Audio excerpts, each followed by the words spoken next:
So we have, please stop, Scrippy, Singeslayer. We've got an Osprey and Helix, trying in vain to destroy the neutrals. Meanwhile, Sporefreak and Liobuster are on the right-hand side. We've got an Osprey and a Helix as well. They are Team Mega Salt, and we're on Salt. It's okay to be salty about that. We are in the bronze match of the Airmech Carry Me #2 tournament, if you are just joining us. So this is a fight for third place. Both of these teams have been previously knocked out by someone slightly even more impressive than these teams. Both of these have actually been pretty good combos. But still, pressing forward, both teams going to do a quick scout, see if there's anything fishy going on. Sporefreak going to try to get some harassment in, but he's an Osprey, so that's not going to work out so hot. So he hot foots it out of there before he gets wiped out.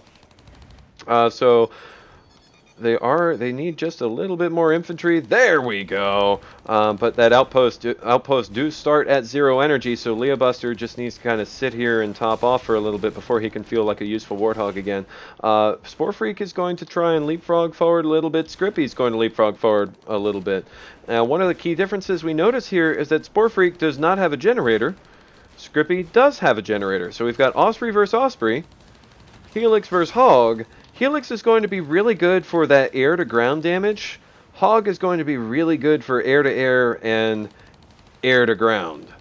That Helix actually doing a pretty good amount of damage. And because they've got a generator nearby, they're never going to run out of fuel. They're never going to run out of energy. So he can just do this literally forever until he just gets bored of playing this game.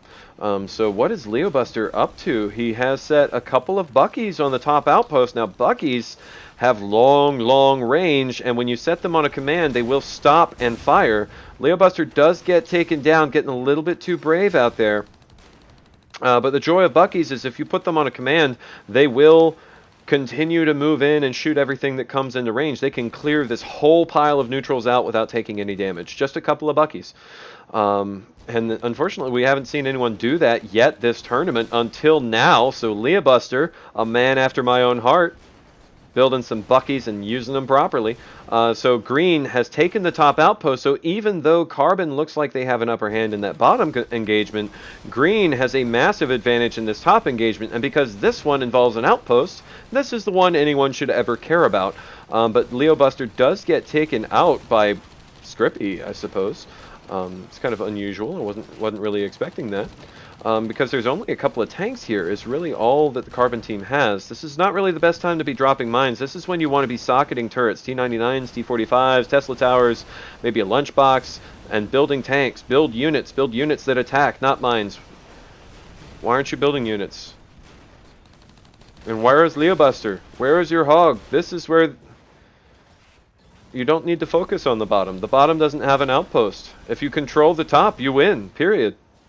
Eventually.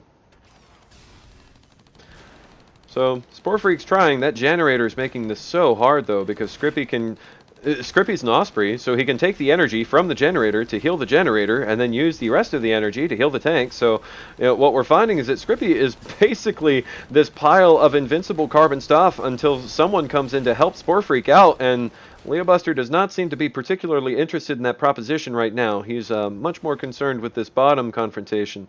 But he is going to ferry a generator back up and help Sporefreak out a little bit.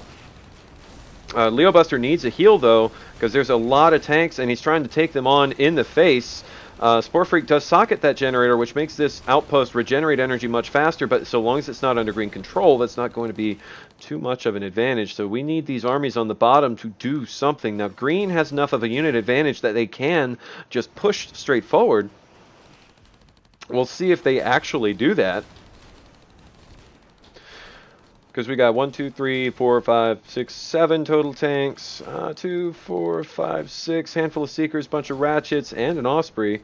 I mean, this is a prime opportunity for green if they want to capture this post.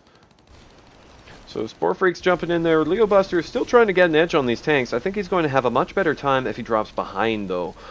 Tanks do take significantly increased damage to the rear. They also don't turn to the rear nearly as quickly. So if you can just drop behind and start damaging the backs of the tanks, you'll find that not only do you kill the tanks much faster, you also die yourself much less. That helps.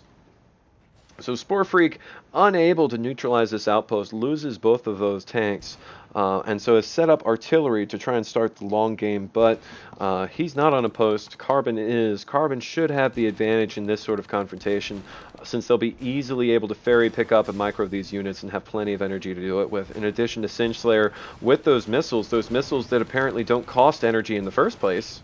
Interesting. He will be able to continuously do quite a bit of damage there. Liobuster's still in this stalemate on the top with Scrippy, but Scrippy, the Osprey with the generator, none of his units are dying. Liobuster's units are slowly getting picked off. Now Scrippy and Singeslayer, being almost unit capped at this point, aren't really building a whole lot more, so their bank is starting to slowly increase. Sporefreak and Liobuster are still losing units pretty regularly, so their bank is starting to go down. Ultimately, this tight cluster of units is not going to be that great. Now, artillery, these are not Archies. These are actually RTs. There's no scope on the top. It's a very subtle aesthetic difference. So these are the Archies. They're typical. They got a little scope.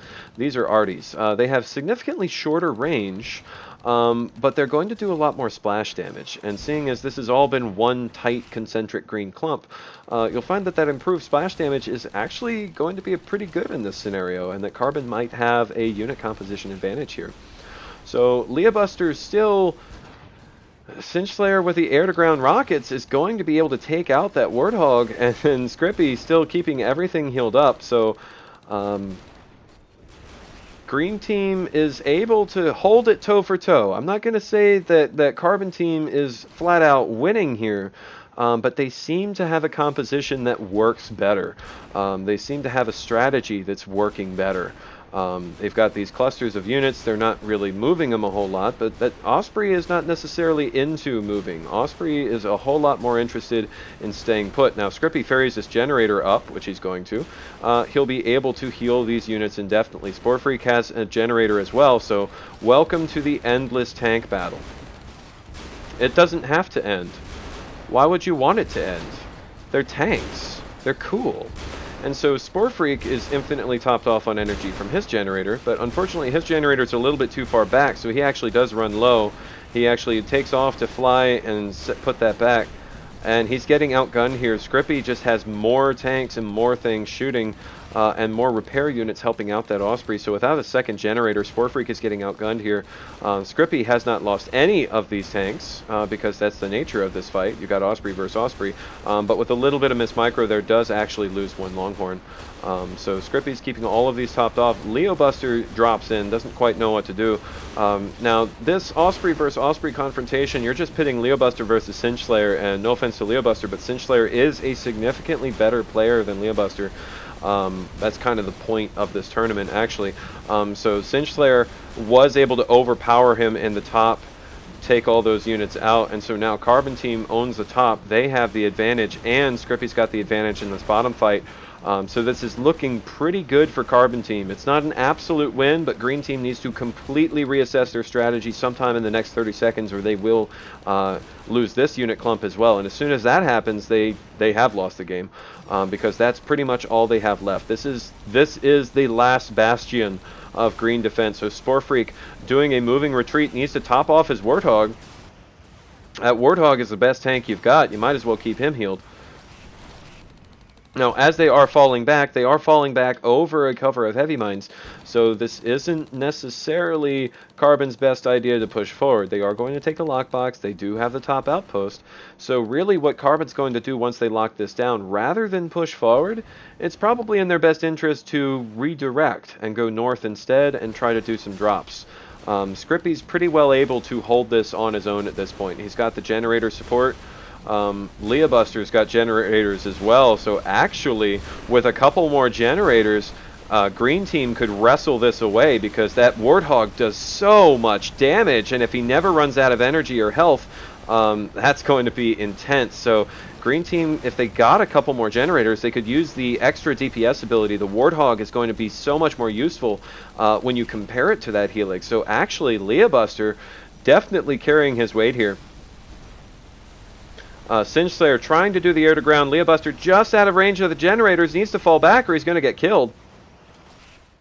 But manages to jump out of there. Singeslayer probably realizing that maybe we should refocus somewhere else, so pays a little more attention back to those top units. I would suspect that he's going to drop those and try and capture maybe our top right outpost or something along those lines. So, looks like green team has stabilized. They still have a disadvantage. They're still unit capped. They still can't build anything, but they're no longer actively losing their whole army, and they're able to take a couple casualties here and there now. So, I think ultimately the thing that can make this game work for green is going to be Liobuster in that hog. If they can get him on the front and keep him healed up, and these green team units can push behind, you just tell them to go and follow. Now, Liobuster was trying to do a little bit of drop harass in the back. Ultimately, that was not very effective, but because Carbon has so many whoppers and moneymakers socketed, a little bit of harass does go a long way, because these moneymakers are just sitting here making money. And the whoppers are just increasing Carbon's unit upkeep advantage. So right now it's 95 to 64. That's pretty intense. Now Singeslayer, because he's a Helix, he does have grenades from that multi-launcher, and he is going to be doing a lot of area of effect damage here, which is proving to be really effective at taking out the generators and the healing units behind, as opposed to just the tanks chipping away at the front. But we don't have Scrippy here anymore. Scrippy is gotten distracted a little bit on the north side. So a lot of these Carbon team units are actually going to start getting picked off because sporefreak is single-minded in his purpose. Now, Liobuster is still trying to do some harass. He's still trying to take out these moneymakers, but Singeslayer with those missiles, I mean, hold right-click to kill enemies. It's pretty good. I mean, just look. He's got boosters. Singeslayer has no intent of ever landing, I say, as he lands. So boosters are an attachment that you can hook on your mech so that it's a buildable unit that you place onto your mech, and it makes you faster. So Singeslayer is able to quickly catch up with anybody because he's got those boosters and he can do those air-to-ground rockets. Lobbing grenades into this pile, pretty effective because you're doing damage over time. Each of the healers can only heal one thing at a time. Liobuster able to stay topped off because sporefreak is healing him. Liobuster would be dead 5 or 6 times over. He's level 7. He should have an overshield. He might consider using it.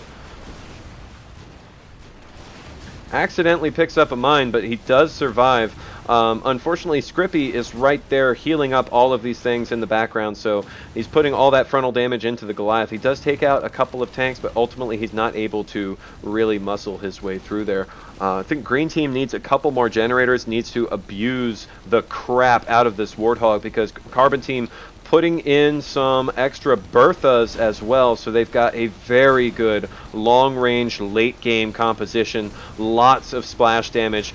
Liobuster almost getting taken down again, but the Berthas alone are going to be enough to unseat this. Tons of splash damage, Berthas and grenades. This Carbon team is rapidly getting deseated. Green team putting Goliaths in the front, those really, really heavy tanks. Now, Green's got some of their own as well, don't get me wrong, but there's just not as many. So this would be a cool time to start seeing some nukes dropped. But they got to get to level 9 like Singeslayer currently is. Am I able to see his loadout? Wow! Socket, socket, socket, socket, socket. Guardian bolt-on bombs.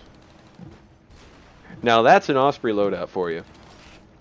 So looks like Carbon team does have nukes, and they should consider building those. They're already getting Devastators. Liobuster trying to do some harass, trying to take out some of these sockets, and it actually does unit cap Carbon again, so that's the good news. But green team is losing everything. As they fall back, Scrippy's happy to just leapfrog forward. Going to use his multi-heal and top off all of these Berthas and Goliaths here. Green team building their own Berthas and Goliaths. Ultimately, I don't know if it's going to do that much, though. Singeslayer killing Liobuster again with that air-to-ground rockets, coupled with his boosters, so he's unable to really run away from him. Drops a Devastator, which just sweeps through that Goliath tank. Normally, you think Goliaths are buff. Well, Devastator's his bigger brother. So, Scrippy continuing this assault, but there's just so much crap that Green has to deal with here. Really, this is not a winnable fight for Green anymore at this front. They need to switch gears. They need to either completely change up their strategy, but the turtle versus turtle is not going to work. So they're going to have to either abuse the hog, find a way to work that hog, drop to the side, start blowing up all these fragile units while pocketing with the Osprey. But he's going to get killed again because he's not careful. So the Hunter Seeker coupled with the air-to-air from both other players is going to be pretty massive. Now Singeslayer, this is the power of boosters. Look at how fast he carries this Devastator across the map. So he's going to go ahead and fort drop on the corner with that. Or maybe he's disconnected or rev desynced or something. No? No, he's stuck. Alright, there we go. There we go. He lost his boosters, but he saved... Oh, wow. Okay.